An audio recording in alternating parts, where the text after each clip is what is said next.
devient un médicament antiépileptique. Alors, je pense que dans un premier temps, il faut expliquer comment déjà on devient un médicament tout court.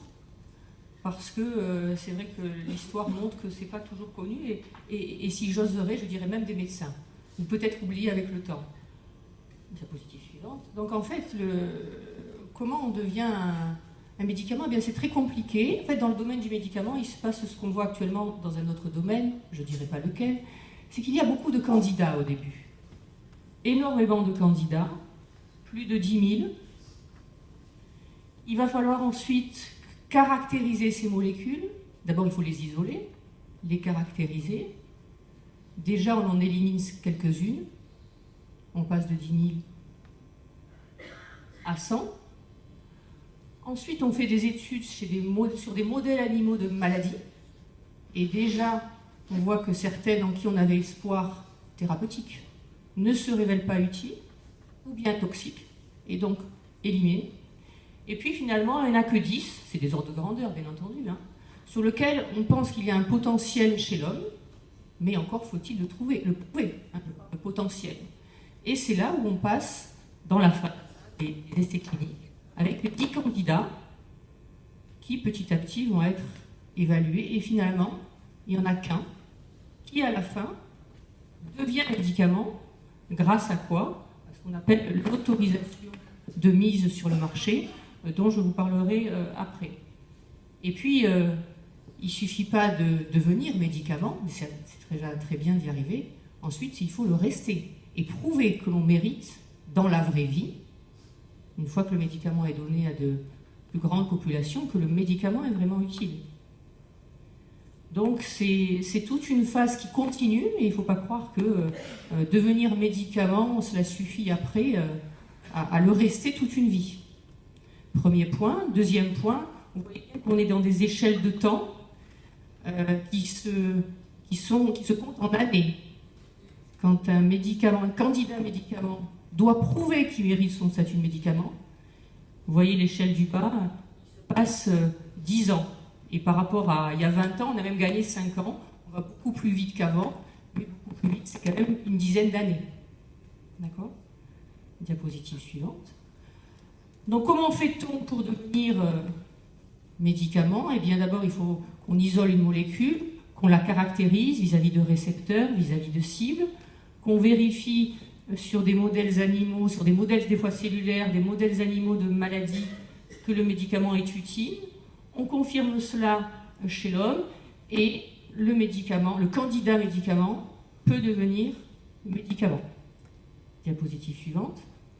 Alors comment juge-t-on justement si un candidat médicament a toutes les qualités requises pour devenir médicament? Eh bien, les 3 piliers de l'autorisation de mise sur le marché, c'est 3 critères essentiels qui sont la qualité, la sécurité et l'efficacité. La qualité, c'est le fait que dans la gélule que vous prenez, ou le comprimé, il y a bien la molécule qui est censée être dedans en termes de quantité, et puis que dans le temps, il reste la même quantité. D'accord ?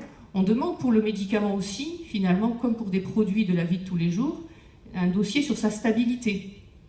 C'est bien pour ça que dans les médicaments que vous prenez, il y a des dates de péremption, comme il y a des dates de limite de consommation pour les produits alimentaires. Donc ça, c'est un dossier sur la qualité du produit en tant que tel, sa fabrication. Il est aussi demandé des éléments sur sa sécurité. Ça renvoie à tous les effets indésirables sur le médicament. Et enfin, ce qu'on souhaite d'un médicament, c'est qu'il soit efficace, utile pour une pathologie. Et donc, c'est l'ensemble de ces 3 critères qui vont permettre d'évaluer ce qu'on appelle le rapport bénéfice, que j'ai volontairement mis au pluriel, et risque, parce qu'il y a souvent plusieurs risques. Et c'est cette évaluation du rapport bénéfice-risque que j'ai symbolisé par la balance qui est fait. Et si cette balance bénéfice-risque est favorable, c'est-à-dire que dans le système de la balance, où il y a ces 2 critères, elle penche en faveur du bénéfice qui est supérieur au risque, alors l'autorisation de mise sur le marché, l'AMM, est donnée au candidat médicament et grâce à ce label, il peut devenir médicament. D'accord ? Diapositive suivante. Alors, qui délivre ce fameux sésame, l'autorisation de mise sur le marché? Eh bien, ce sont des autorités compétentes, médico-administratives. Et pour avoir une AMM, il faut déjà que le laboratoire pharmaceutique dépose son dossier. D'accord ? Ce dossier qui va être toute la synthèse qu'il aura fait des études au niveau des récepteurs, des modèles animaux, des essais cliniques. Hein, à l'époque où il n'y avait pas Internet, c'était des volumes de cartons qui arrivaient dans ces agences, où il fallait que donc les autorités compétentes décortiquent tous ces dossiers volumineux, puisqu'ils représentaient plus de 10 années d'évaluation, pour juger de ce bénéfice-risque et dire si oui ou non il délivrait l'autorisation de mise sur le marché. Donc avant, quand il n'y avait pas l'Europe, un médicament qui voulait avoir le marché, enfin un candidat médicament qui voulait devenir médicament en France, déposait son dossier à l'Agence nationale de sécurité du médicament, enfin à l'Agence du médicament en France, pour avoir une AMM en France. D'accord ? Cela n'a échappé à personne que l'Europe est passée par là et que désormais, la plupart des médicaments, au lieu de faire comme avant, c'est-à-dire déposer son dossier dans tous les pays d'Europe, 28 pays, s'il veut avoir l'ensemble du marché, c'est-à-dire avoir que son médicament ait l'AMM dans tous les pays d'Europe, il suffit que son dossier soit déposé à l'Agence européenne du médicament. Il va être évalué à l'Agence européenne et ça va ensuite lui permettre d'avoir une AMM européenne et donc un possible accès à tous les pays d'Europe. Les Américains ne sont pas comme les autres, comme vous le savez, et l'inverse est vrai aussi, hein, l'Europe n'est pas comme les Américains. Et donc si un laboratoire pharmaceutique veut que son médicament ait le marché américain, il faut qu'il dépose son dossier à l'agence du médicament américaine qui est la FDA. D'accord ? Diapositive suivante. Alors un point aussi qui est important, c'est que quand un candidat médicament dépose un dossier pour obtenir ce fameux label qui donne son statut de médicament, l'AMM, eh bien cela lui est donné pour une indication, une maladie ou bien des symptômes, parce que des fois on prend un médicament pour traiter des symptômes, pour lequel les essais cliniques ont eu lieu. D'accord ? Et ça, on voit très bien ça dans la notice, indication, et puis on a la maladie qui est libellée. Un même médicament peut aussi prétendre avoir une autre indication. Mais pour cela, il va falloir le montrer, le démontrer, apporter des preuves. Et apporter des preuves auprès d'études faites chez des patients. Ce qui veut dire que si un médicament souhaite avoir une autre indication, il va falloir faire à nouveau des essais cliniques chez l'homme, et même avant refaire des études chez l'animal, dans le modèle animal de pathologie concernée, pour montrer qu'on a tout un faisceau d'arguments permettant de dire que ce médicament, enfin ce candidat médicament, peut être éventuellement utile dans une autre indication. Et quand c'est ça, donc il faut à nouveau redéposer le dossier, parce que vous voyez bien que c'est un dossier différent, puisque c'est une maladie différente, ce sera des études différentes, aux agences dont j'ai mentionné le nom avant. Et s'il s'avère que dans cette nouvelle indication, le bénéfice-risque du médicament est favorable, eh bien, ce médicament qui a déjà une AMM dans une autre maladie aura ce qu'on appelle une extension d'AMM. C'est pour ça que dans certains médicaments, on voit plusieurs indications, quelquefois qui peuvent être totalement différentes. J'ai en tête par exemple le topiramate, qui est utilisé dans l'épilepsie, mais qui est aussi utilisé dans différentes formes de migraine. Donc dans la notice, il y aura deux maladies différentes. Parce qu'il y a eu des études qui ont montré au niveau des récepteurs, au niveau des modèles animaux, au niveau des essais cliniques, que ce médicament était utile. D'accord ? Diapositive suivante. Alors pourquoi faire des essais thérapeutiques et pourquoi ne pas s'arrêter à des études chimiques? Pourquoi ne pas s'arrêter à des études, on va dire, chez des modèles animaux? D'abord, on va le voir après, il y a modèles animaux et modèles animaux, ça se saurait si tout était totalement superposable. Et des essais thérapeutiques sont indispensables pour apporter la preuve scientifique, la preuve argumentée que ce que l'on voit sur une cellule, ce que l'on voit sur un modèle animal, eh bien, est superposable et surtout prouvé chez l'être humain. Diapositive suivante. Donc, pour ce faire, sont réalisés donc des essais cliniques, c'est-à-dire des études cliniques chez l'homme. Alors très souvent, dans les médias, ils confondent d'ailleurs souvent un peu tout, mais s'ils confondaient que ça, ce serait réjouissant. Donc les essais cliniques, il y en a de 3 types, les essais de phase 1, les essais de phase 2, les essais de phase 3.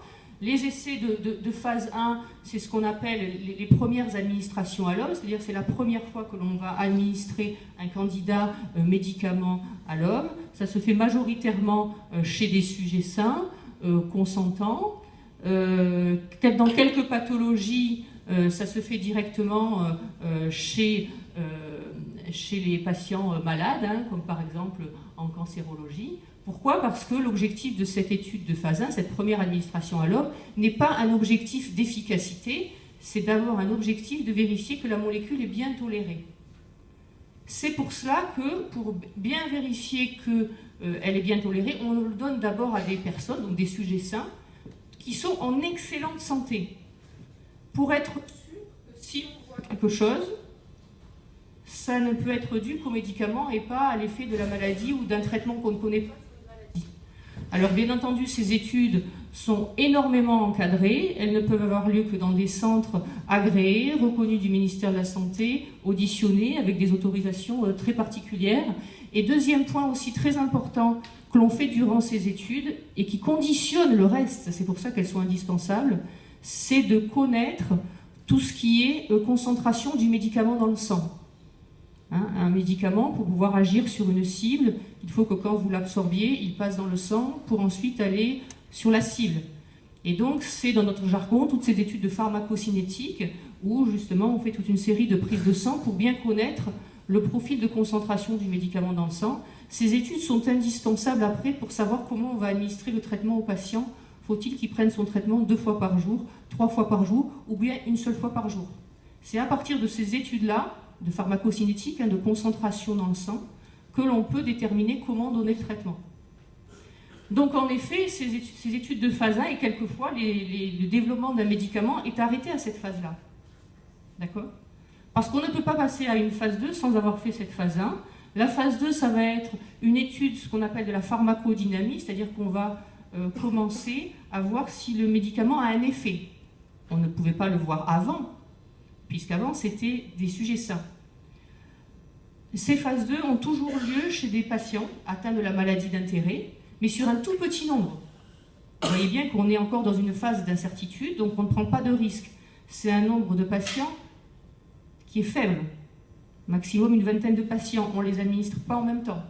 Première chose que l'on fait, on leur fait aussi des prises de sang pour vérifier que le profil dans le sang est le même.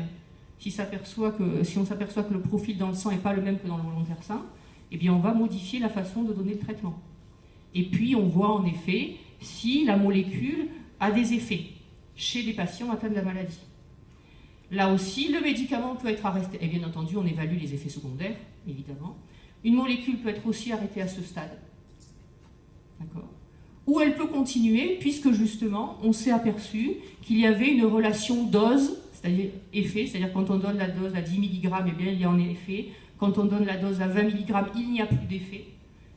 D'accord ? Donc on essaie de faire des relations dose-effet, dose-concentration-effet, pour ensuite voir quelle est justement la dose ou le panel de doses que l'on va tester dans les essais cliniques ensuite de phase 3, qui sont vraiment les essais cliniques chez les patients toujours, mais dans un plus grand nombre, où on va essayer de démontrer l'efficacité thérapeutique de la molécule dans la maladie d'intérêt.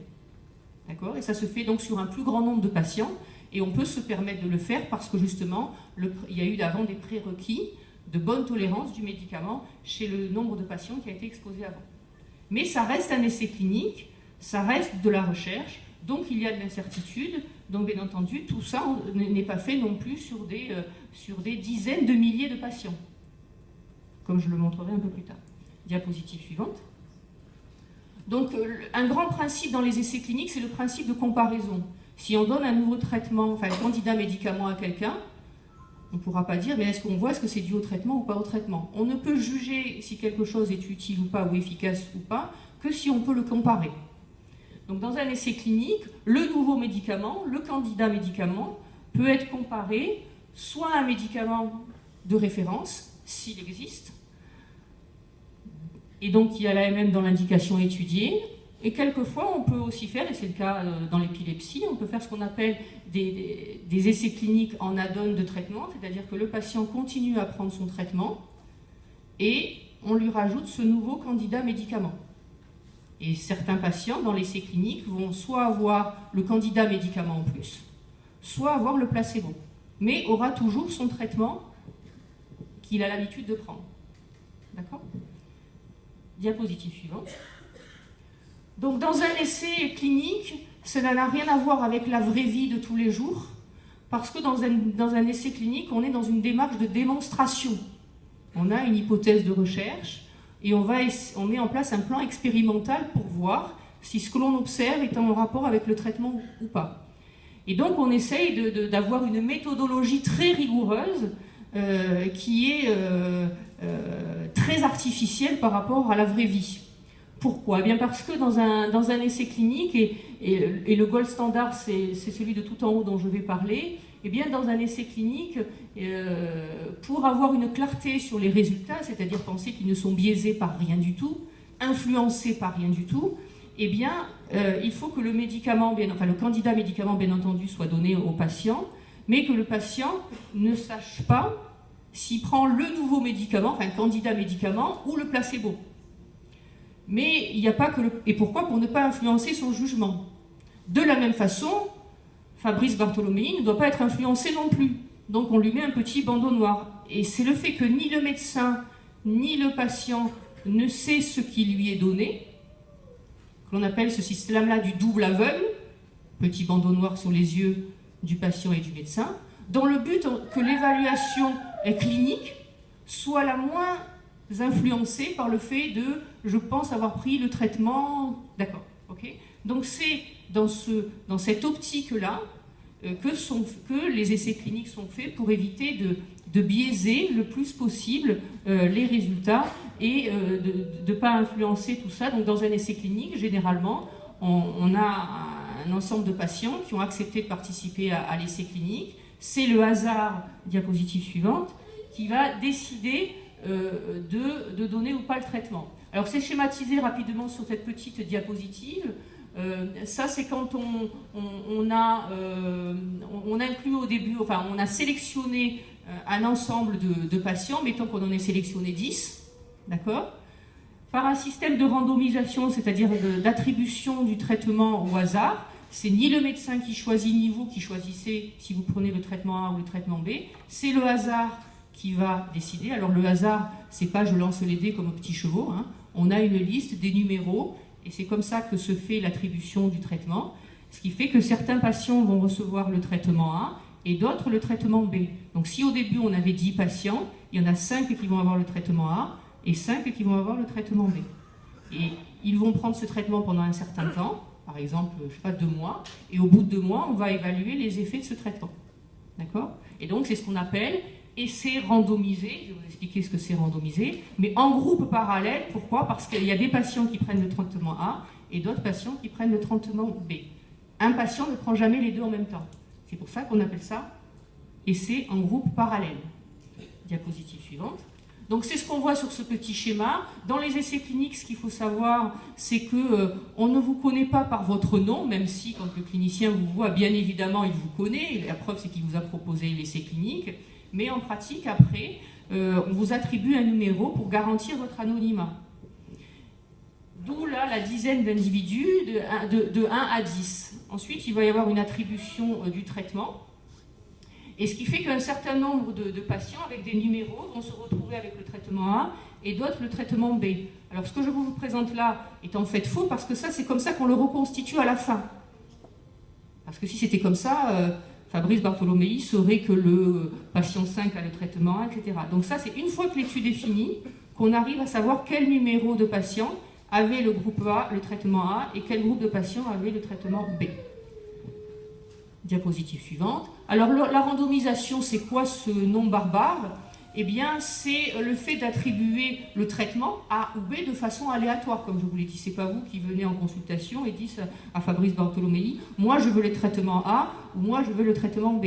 De la même façon que c'est pas Fabrice qui va dire, ben vous, comme vous êtes une femme, je vous donne le B, et vous, monsieur, comme vous êtes un homme, je vous donne le A. Non, c'est pas comme ça. Lui, il a une liste, et dans l'ordre, très souvent c'est comme ça, il est dit dans quel ordre, donc c'est une liste aléatoire qui lui est fournie, il est dit quel traitement il doit donner, mais par un numéro. Mais lui ne sait pas, derrière le numéro, qu'est-ce qu'il y a. Est-ce que c'est le traitement A ou le traitement B? Tout ça pour assurer la comparabilité des traitements et du type de patient à qui est donné le traitement. Parce que si par hasard, c'est les patients les plus graves qui ont le traitement A et les patients les moins graves qui ont le traitement B, vous comprenez bien que les groupes ne seront pas comparables. Donc du coup, on croit voir un effet, mais ils seront dus au fait que les patients sont très différents dans les groupes. D'accord? Diapositive suivante. Un point qui est quand même important, c'est celui de la réglementation. On parlait là de comment a été organisé un essai clinique, mais ce qu'il faut bien comprendre, c'est qu'on ne fait pas comme ça soudainement, on ne décide pas un samedi ou un dimanche de faire un essai clinique.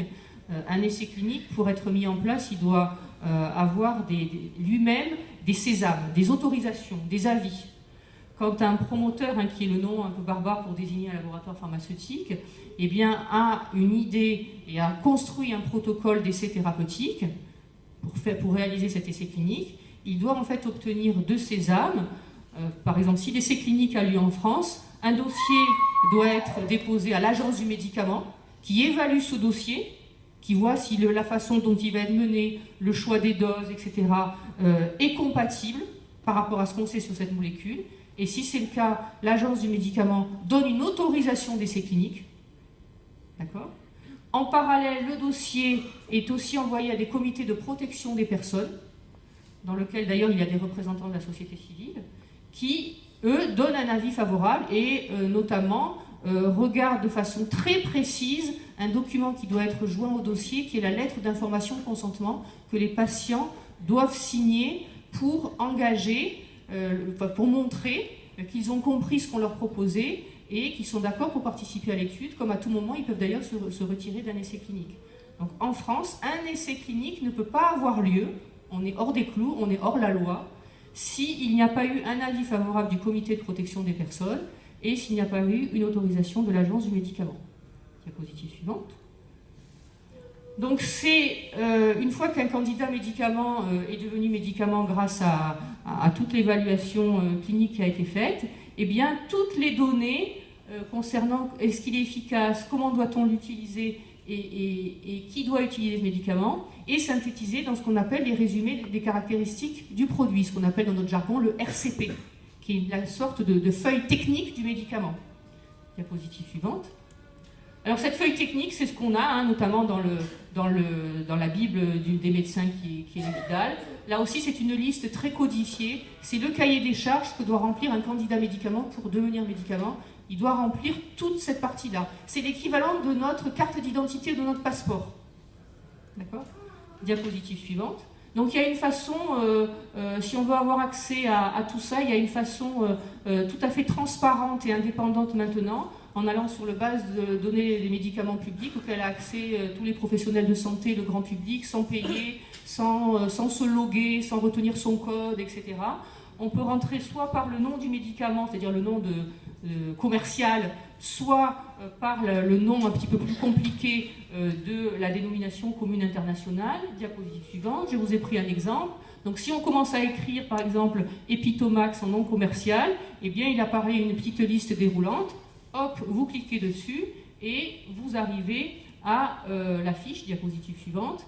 Vous arrivez donc sur la fiche info de l'Epitomax avec un petit onglet qui vous permet d'avoir donc ce résumé des caractéristiques du produit et qui permet, et je pense que c'est très utile aussi pour les médecins, d'avoir accès à la notice. La notice, c'est ce que vous avez dans les boîtes des médicaments et qui est très différent de la fiche technique dont je vous ai parlé parce que la notice, elle vous est adressée à vous.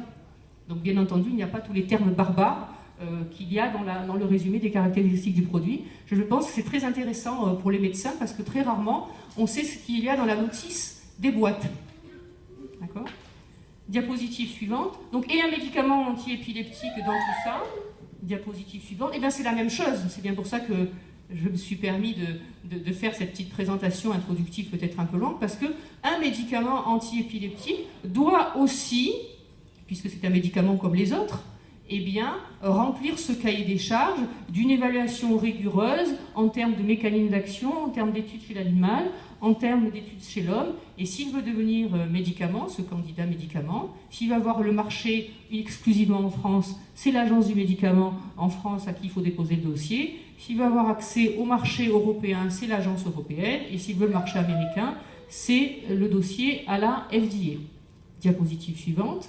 Alors, dans l'épilepsie, il y a un arsenal, on partait de très très bas, hein, comme dans beaucoup de maladies, et puis petit à petit, les différents composés, différentes substances, eh bien, on remplit tout ce cahier des charges, et finalement, c'est comme ça que d'un point de vue historique, comme dans d'autres maladies, on a parlé de médicaments de première génération, deuxième génération, troisième génération, et après ce sera quatrième, cinquième, enfin, etc. Donc on a quand même un arsenal thérapeutique qui s'est densifié avec le temps, et bon, les cliniciens en parleraient mieux que moi, mais c'est très utile pour justement trouver le bon traitement et aller vers quelque chose maintenant vers lequel il faut aller, peut-être de façon encore plus structurée, c'est la médecine personnalisée, c'est-à-dire trouver le bon traitement pour le bon patient. Diapositive suivante. Alors, dans l'épilepsie, ce qui est utile, c'est que même si les causes, et je parle sous le contrôle du clinicien, ne sont pas totalement identifiées, c'est pour ça qu'on n'arrive pas à guérir, mais à traiter, eh bien, il y a quand même deux cibles qui ont été bien identifiées, qui est deux neurotransmetteurs, le neurotransmetteur du GABA et le neurotransmetteur qui est le glutamate, et qui est à l'origine de ce qu'a montré juste avant l'intervenant, qui était ce problème de désynchronisation et d'anarchie un peu concernant l'activité électrique. Et finalement, les différentes molécules qui ont été développées jusqu'à présent, eh bien, ont comme point commun d'agir soit au niveau du GABA, soit au niveau du glutamate. Et c'est vrai que c'est important quand on développe un médicament d'identifier des cibles potentielles. Parce que quand on ne connaît pas une pathologie, comment un laboratoire pharmaceutique, comment des chercheurs peuvent développer des médicaments, c'est quasiment partir dans le vide absolu. Et c'est comme ça que l'on voit comment la recherche nourrit ou peut nourrir le développement d'un médicament, et on le verra après avec l'exemple du Ficompa. Diapositive suivante.